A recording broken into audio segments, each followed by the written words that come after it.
The Andragogy Files, unlocking the art and the science of adult learning.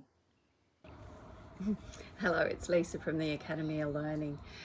I wanted to talk a little bit more about the approaches to adult learning. I had a colleague ask a really interesting question last week, and I wanted to explain it a little bit more. So, Malcom Knowles is renowned, is famous because of his approaches to adult learning.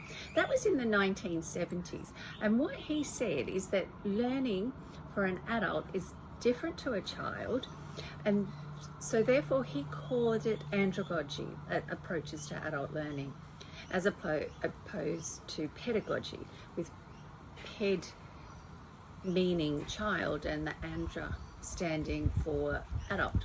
It's all Greek, so don't worry, it is actually a different language. It comes from a different language. What Malcom Knowles suggests is that for adults, learning needs to be more learner-centered.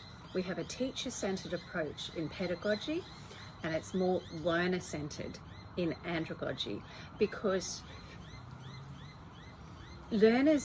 adult learners, they need to know what, when, where, why, how they are learning. These are all really, really central to adult learning.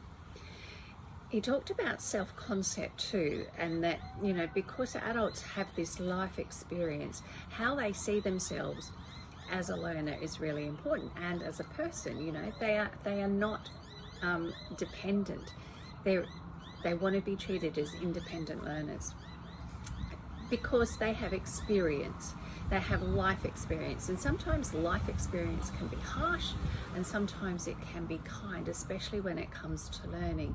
And this experience in life really impacts adult learners. So that's another really important consideration. The readiness to learn. We talk about this in teaching children as well, but the readiness to learn for an adult is different. There are social, economic, cultural, and political aspects that make learning relevant to the person. Is the learning personal or is it professional? What is it related to? So therefore, this orientation to learning is the fifth approach, thing that we need to consider. So for adults who are learning, so the orientation is really important. And they're sort of, the suggestion is that adults like to problem solve.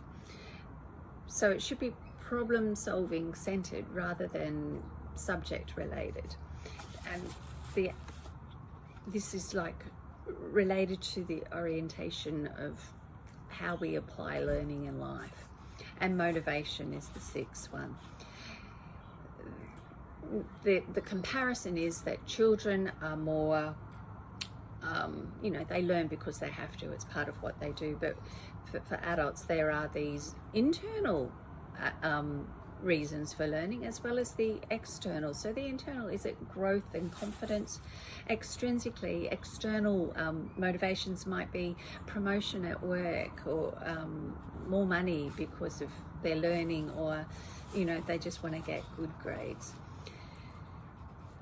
So Malcom Knowles calls this an art and a science to facilitate adult learning, and I think that's really important because sometimes we focus on the art of teaching, but there is a science that we need to learn as well. But I guess essentially at the core, it's about respecting the learner and connecting learning to life, and fostering that autonomy in adult learners. During my research, I came across this model, and I think it applies really well to adult learning. It's called the PAH. So it talks about pedagogy, that in adult learning we should have a pedagogical approach. At times it's good for learning to be teacher-led. At other times, it should be adult learner-led. They should be in charge of their learning.